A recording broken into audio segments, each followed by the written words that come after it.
الحمد لله رب العالمين، والصلاة والسلام على أشرف الأنبياء والمرسلين وعلى آله وأصحابه أجمعين.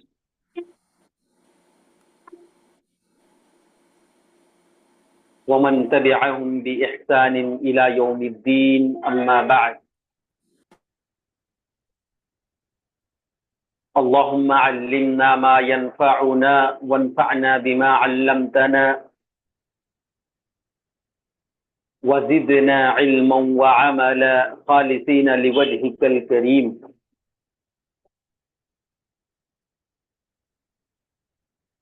سبحانك لا علم لنا إلا ما علمتنا إنك أنت العليم الحكيم.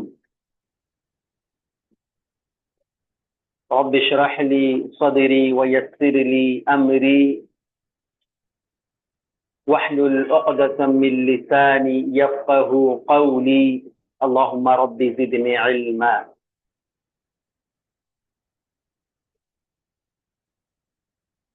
عزیز طالبات اور لائق احترام سامعات،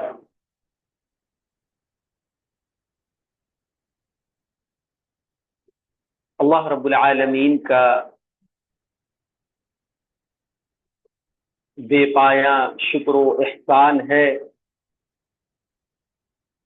کہ اللہ رب العزت نے ہمیں اور آپ کو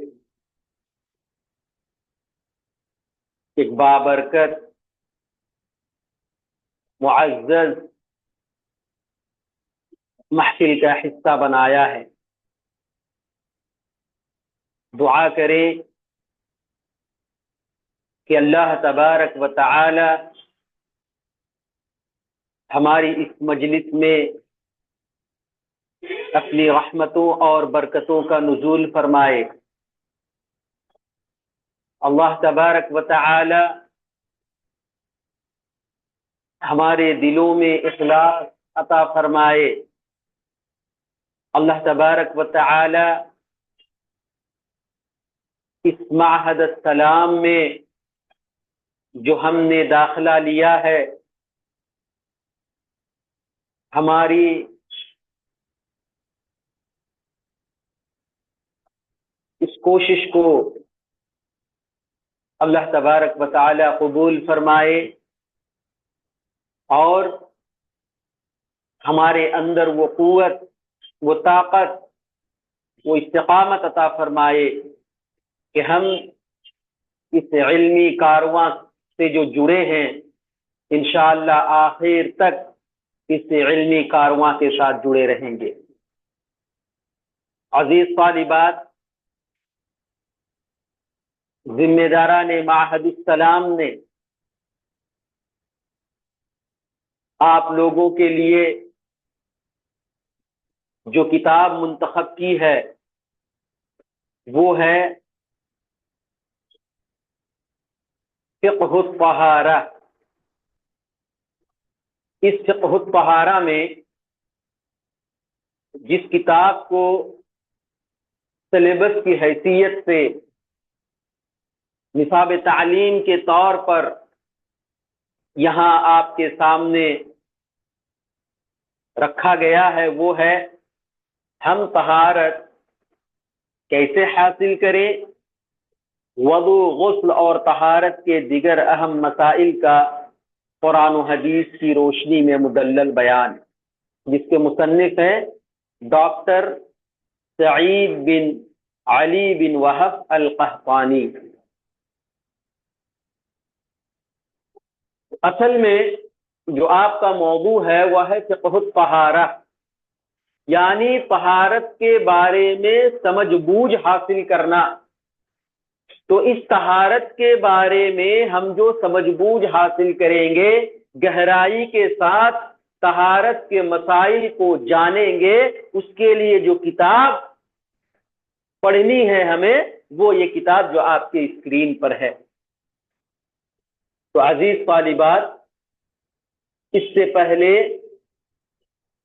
کہ ہم اور آپ اس کتاب کا آغاز کریں، تمہیدی طور پر، انٹروڈکشن کے طور پر چند باتیں آپ کے سامنے میں رکھنا چاہوں گا۔ اور وہ باتیں کیا ہے جی؟ فقہ الطہارہ کے تعلق سے، کہ فقہ سے کہتے ہیں فقہ کی ضرورت کیوں پیش آئی اور طہارت کیا ہے۔ پہلے ہم اس عنوان کو سمجھیں گے، اس کے بعد انشاءاللہ ہم کتاب کو شروع کریں گے۔ تو عزیز طالبات، جیسا کہ ہمیں اور آپ کو معلوم ہے، یہ جو مذہب اسلام ہے جس کے ہم اور آپ ماننے والے ہیں، یہ مذہب، یہ دین ایک مکمل اور جامع دین ہے، اور یہ دین انسان کی زندگی کے ہر پہلو، چاہے اس کا تعلق عبادت سے ہو، چاہے اس کا تعلق معاملات سے ہو، چاہے اس کا تعلق اخلاق سے ہو، چاہے اس کا تعلق معاشرت سے ہو، ہر معاملے میں، ہر پہلو میں، ہر گوشے میں یہ ہمارا جو مذہب ہے، ہمارا جو دین ہے، ہمیں رہنمائی دیتا ہے۔ لیکن قرآن اور حدیث میں جو احکامات بیان کیے گئے ہیں، جو احکامات بتلائے گئے ہیں، ان میں سے بعض احکامات اجمالی انداز میں بیان کیے گئے ہیں، اس کی تفصیل نہیں بیان کی گئی ہے، مختصر طور پر صرف اشارتاً ان مسائل کو، ان احکامات کو بیان کیا گیا ہے۔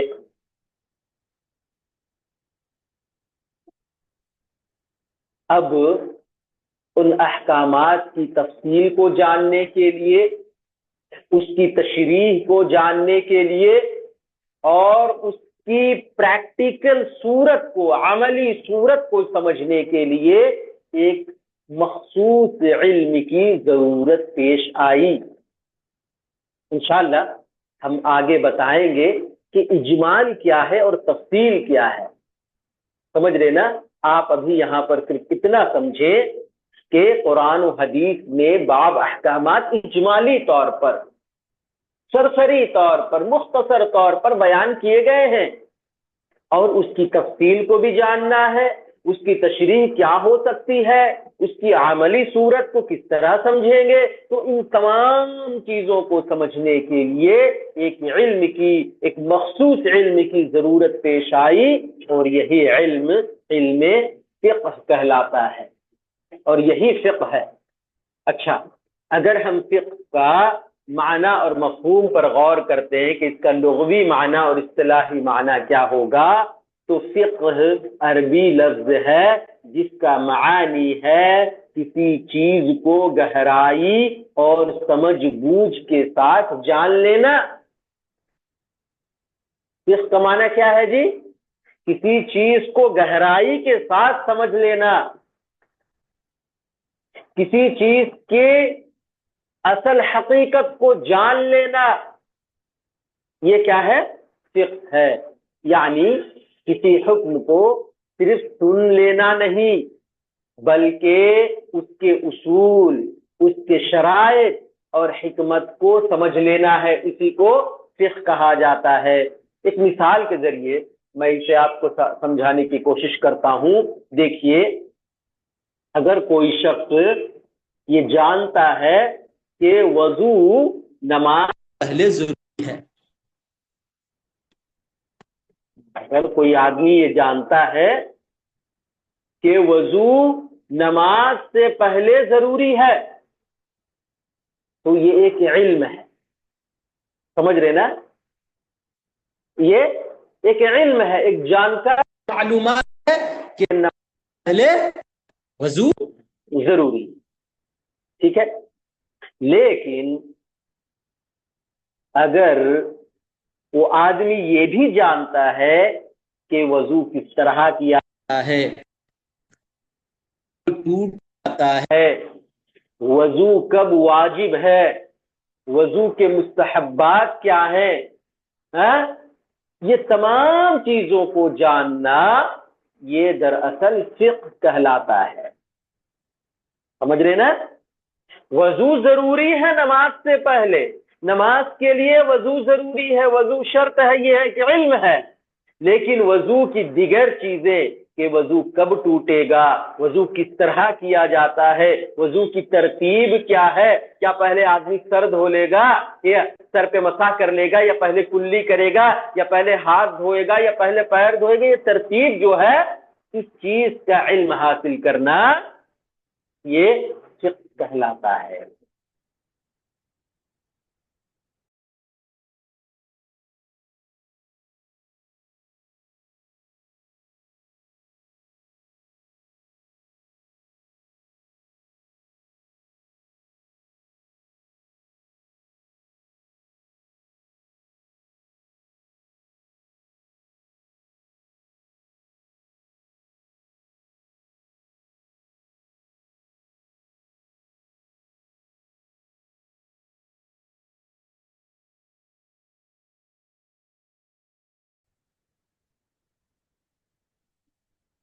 تو ہم لوگوں نے جانا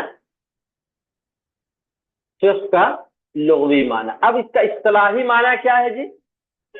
اصطلاحی معنی ہے کہ ایسا علم جس کے ذریعے انسان اپنے اعمال کے شرعی احکام کو تفصیلی دلائل سے جانتا ہے. سمجھ رہے نا؟ ایسا علم جس کے ذریعے انسان اپنے اعمال کے شرعی احکام کو تفصیلی دلائل کے ساتھ جانتا ہو. کیسا دیکھیے، یعنی فقہ وہ علم ہے، فقہ وہ علم ہے جو ہمیں بتلاتا ہے کہ کون سا عمل فرض ہے. عبادات بہت طرح کی ہیں، اعمال بہت طرح کی ہیں، تو شریعت نے کن اعمال کو، کن عبادتوں کو، کن احکامات کو ہمارے لیے فرض قرار دیا ہے، کون سا عمل ہم پر فرض ہے، ضروری ہے، واجب ہے. اسی طرح یہ علم ہمیں یہ بھی بتلاتا ہے کہ کون سا عمل حرام ہے یا مکروہ ہے، کون سا عمل جائز ہے یا مستحب ہے. یہ تمام چیزوں کو جاننے کا علم علم فقہ کہلاتا ہے. یہ شرعی اصطلاح میں، شرعی اصطلاح نہیں بلکہ اصطلاح، اس کی اصطلاحی تعریف ہے. اب آئیے ہم یہ جاننے کی کوشش کریں کہ اس فقہ کی ضرورت کیوں پیش آئی، اس فقہ کی ضرورت کیوں پیش آئی. جیسا کہ ہم نے آپ کو بتایا کہ قرآن مجید کی جو احکامات ہیں، قرآن مجید کی جو ہدایات ہیں،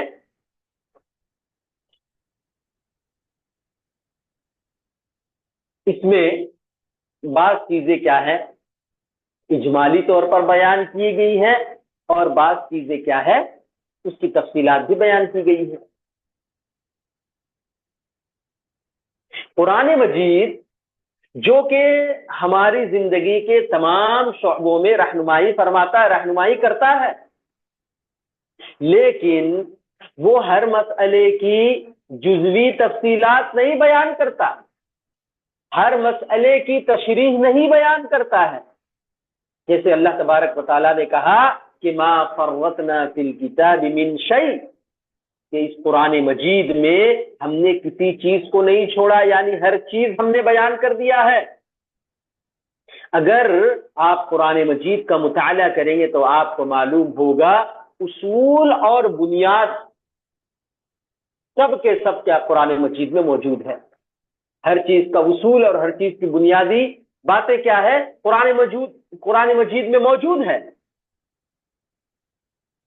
لیکن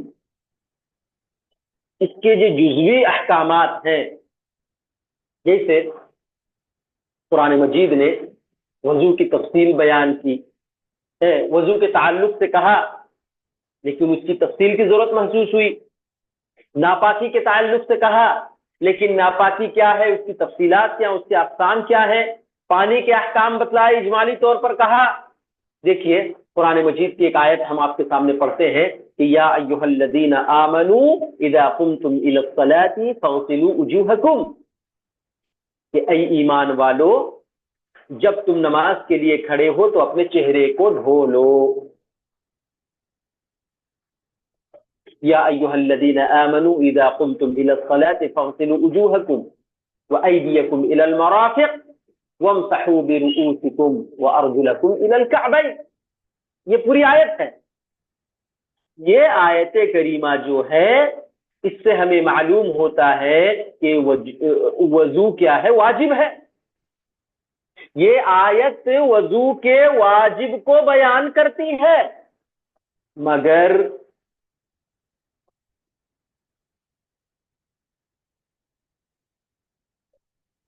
اس کی تفصیلات کون بیان کرے گا؟ اس کی تفصیلات کہ وضو کی نیت ضروری ہے یا نہیں، وضو میں اعضائے وضو کو کتنے بار دھوئیں گے، وضو کس ترتیب سے ہم کریں گے، کیا موضوع پر مسح کرنا جائز ہے یا نہیں، جائز نہیں ہے، ان سب باتوں کی تفصیل نبی کریم صلی اللہ علیہ وسلم کی احادیث مبارکہ اور فقہی استنباط سے واضح ہوتی ہے۔ لہذا فقہ کی ضرورت اس لیے محسوس کی گئی، فقہ کی ضرورت اس لیے پیش آئی تاکہ قرآن کے اجمالی احکامات کو تفصیلی شکل میں سمجھایا جا سکے۔ سمجھ رہے نا؟ قرآن مجید اس کے جو احکامات ہیں، اس کی جو ہدایتیں ہیں، یہ اصولی اور اجمالی شکل میں ہیں، لیکن اس کی تفصیلات کو جاننے کے لیے ہمیں کیا ہے، اس کی ضرورت محسوس ہوئی۔ اسی طرح دوسری ضرورت جو محسوس کی گئی فقہ کے تعلق سے وہ یہ کہ نبی کریم صلی اللہ علیہ وسلم کی سنتوں کی وضاحت کے لیے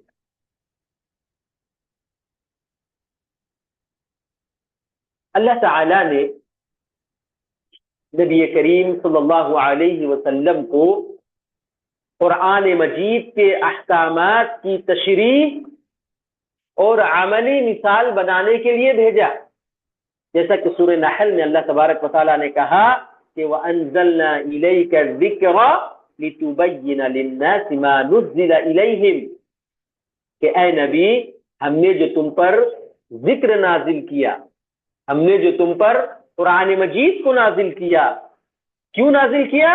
لِتُبَيِّنَ لِلنَّاسِ مَا نُزِّلَ إِلَيْهِمْ، تاکہ تم لوگوں کے لیے ان چیزوں کو بیان کرو جو تم پر اتارا گیا ہے۔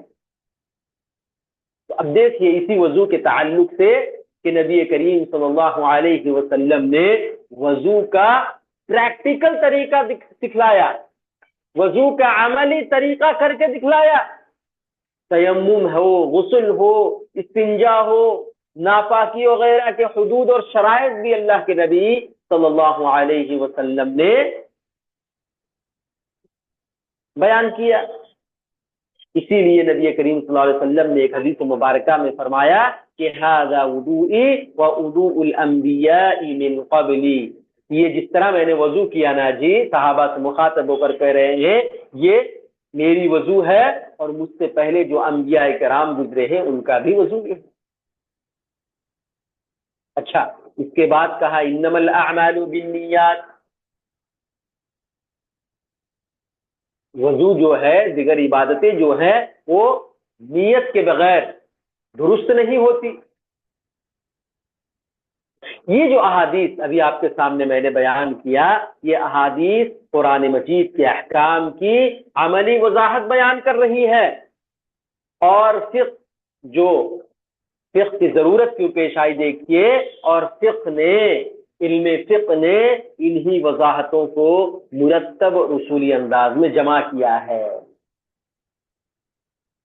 اچھا، ایک تیسری وجہ فقہ کی ضرورت کیوں پیش آئی، اس کی تیسری وجہ یہ ہے کہ نبی کریم صلی اللہ علیہ وسلم کے بعد نئے نئے مسائل پیدا ہوئے۔ جب نبی کریم صلی اللہ علیہ وسلم اس دنیا سے رخصت ہو گئے، آپ وفات پا گئے، تو صحابہ کرام کو ایسے ایسے مسائل پیش آئے جو قرآن و حدیث میں صراحت کے ساتھ مذکور نہیں تھے، ذکر نہیں کیا گیا تھا۔ دیکھیے، نبی کریم صلی اللہ علیہ وسلم حیات سے تھے، آپ کی زندگی میں صحابہ کرام کو کسی مسئلے میں کوئی بات سمجھ میں نہیں آتی، کسی حکم کے تعلق سے کوئی چیز سمجھ میں نہیں آتی، تو فوراً کیا ہے، نبی کریم صلی اللہ علیہ وسلم کے پاس رجوع کرتے تھے اور اللہ کے نبی صلی اللہ علیہ وسلم اس کی تفصیلات یا اس کے تعلق سے جو باتیں بتلا دیتے تھے۔ لیکن جب اللہ کے نبی صلی اللہ علیہ وسلم کا وصال ہو گیا تو صحابہ کرام کو مختلف قسم کے مسائل پیش آئے، اور ان مسائل کا صراحت کے ساتھ، وضاحت کے ساتھ قرآن میں یا سنت رسول صلی اللہ علیہ وسلم میں کوئی چیز نہیں مل رہی تھی۔ مثال کے طور پر دیکھیے، پانی مختلف قسم کا ہوتا ہے جی، کبھی بارش کا پانی ہوتا ہے، کنواں کا پانی ہوتا ہے، دریا کا پانی ہوتا ہے، برتن وغیرہ میں رکھا ہوا پانی ہے، فلٹر میں پانی ہے، سنٹیکس میں پانی ہے۔ ان تمام پانیوں کے طہارت کا حکم کیا ہے؟ سمجھ رہے نا؟ اچھا، کپڑے میں کوئی گندگی لگ گئی ہے، کوئی نجاست لگ گئی ہے، اس کے اثرات وہاں پر باقی ہیں، تو اس کو کس طرح صاف کیا جائے، اس کو کس طرح پاک کیا جائے۔ اب کوئی شخص مریض ہے، بیمار ہے، پانی کو چھو نہیں سکتا، طہارت حاصل نہیں کر سکتا ہے، اس کے کیا مسائل ہیں؟ اب ایک آدمی سفر میں ہے، پانی بہت کم ہے، اگر اس پانی کو استعمال کرتا ہے وضو کے لیے، پاکی حاصل کرنے کے لیے، غسل کرنے کے لیے، تو یہاں پر پانی پینے کے لیے کم پڑ جائے گا، پانی ختم ہو جائے گا، تو اس کے کیا احکامات ہیں؟ تو ایسے مسائل میں صحابہ کرام نے قرآن اور سنت کے اصولوں سے استنباط کیا، یعنی قرآن مجید کی آیات اور نبی کریم صلی اللہ علیہ وسلم کی احادیث مبارکہ سے مسائل کو استنباط کیا، مسائل کو نکالا اور اس کے دلائل کو کیا ہے، یہاں پر جمع کیا۔ تو یہ جو عمل ہے صحابہ کرام کا، تابعین وغیرہ کا، یہی عمل کیا ہے، فقہ کی بنیاد بنا، یہی عمل فقہ کی بنیاد بنا۔ اس کے بعد دیکھیے، صحابہ کرام کے فہم کا اختلاف کسی ایک مسئلے میں، جیسا کہ قرآن مجید کی کوئی آیت ہے یا احادیث مبارکہ کا کوئی ٹکڑا ہے، ایک ہی نص ہے، یعنی قرآن مجید کی آیت یا احادیث، نبی کریم صلی اللہ علیہ وسلم کی حدیث ہے، تو اس نص کے سمجھنے میں اختلاف ہو جاتا ہے۔ مثال کے طور پر ایک حدیث میں آپ کے سامنے بیان کر رہا ہوں، اس سے بات مزید واضح ہو جائے گی کہ اللہ کے نبی صلی اللہ علیہ وسلم نے فرمایا، لا یصلین احد العصر الا فی بنی قریظہ، کہ اللہ کے نبی صلی اللہ علیہ وسلم نے کسی ایک موقع پر کہا کہ عصر کی نماز کوئی نہیں پڑھے گا یہاں تک کہ وہ بنی قریظہ تک پہنچ جائے، کہ عصر کی نماز کوئی نہ پڑھے الا فی بنی قریظہ، یعنی بنی قریظہ میں، مگر بنی قریظہ۔ تو بعض صحابہ کرام نے وقت ہوا اور نماز پڑھ لی، اور بعض صحابہ کرام بنی قریظہ میں پہنچ کر کیا ہے، نماز پڑھی۔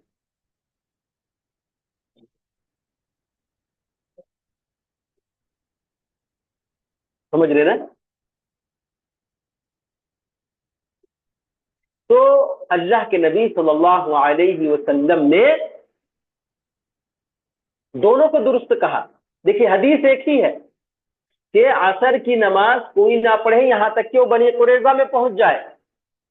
لیکن اسی حدیث کو بعض صحابہ نے یہ سمجھا کہ اللہ کے نبی صلی اللہ علیہ وسلم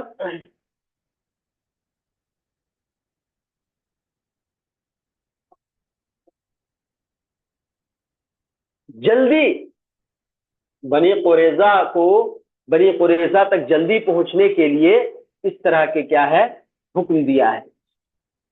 عصر کے نماز سے اس کا تعلق نہیں ہے. اس لیے کیا کیے وہ اس حدیث سے یہ فہم نکالا, اس بات کو سمجھے, اور بعض لوگوں نے اس کو کیا ہے اس کے ظاہری معنی پر لیا کہ بنی قریظہ ہی میں پہنچ کر ہمیں نماز پڑھنی ہے. تو ایسے اختلافات کو اصول کے ساتھ سمجھانے اور ترتیب دینے کے لیے اس کی ضرورت محسوس ہوئی تاکہ امت انتشار کا شکار نہ ہو, آپسی اختلاف اور آپسی خلفشار پیدا نہ ہو.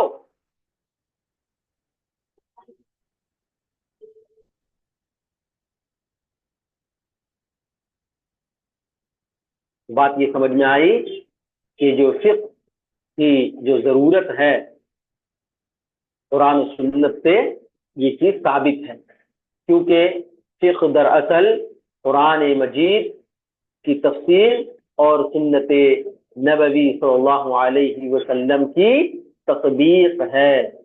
کیونکہ قرآن نے ہمیں اصول دیا ہے اور سنت رسول صلی اللہ علیہ وسلم نے عملی رہنمائی ہمیں دی ہے, اور فقہ نے ان دونوں کو منظم, اصولی اور فہم کے قابل شکل میں جمع کیا ہے. آپ سمجھ میں آئی جی؟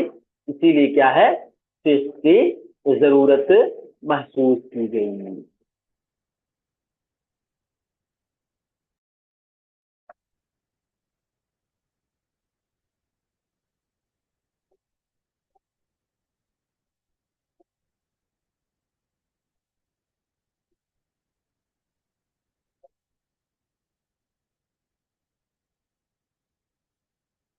تو انشاءاللہ اللہ کی مدد اور اس کی توفیق سے ہم کیا ہے سبق کا آغاز کریں گے. تو یہاں پر جو ضروری چیزیں تھیں فقہ کے تعلق سے وہ کیا ہے ہم نے آپ کے سامنے بیان کر دیا ہے, ہم نے آپ کے سامنے رکھ دیا ہے. تو خلاصہ کلام یہی ہے کہ قرآن و حدیث کا جو اجمالی احکام ہے اس کی تفصیل اور تشریح کی وضاحت کے لیے فقہ کی ضرورت محسوس کی گئی. اسی طرح دوسرا مسئلہ یہ سمجھ میں آیا کہ عوام الناس کا روزمرہ کا جو احکامات ہیں اس میں سہولت پیدا کرنے کے لیے فقہ کی ضرورت پیش آئی. اسی طرح نئے پیش آنے والے مسائل کا حل کرنے کے لیے, حل فراہم کرنے کے لیے فقہ کی ضرورت محسوس کی گئی, فقہ کی ضرورت پیش آئی. اسی طرح عبادات میں خصوصاً طہارت کے جو مسائل ہیں اس میں فہم, صحیح فہم کس طرح پیدا ہو, صحیح فہم کس طرح حاصل ہو, اس کے لیے فقہ کی ضرورت پیش آئی.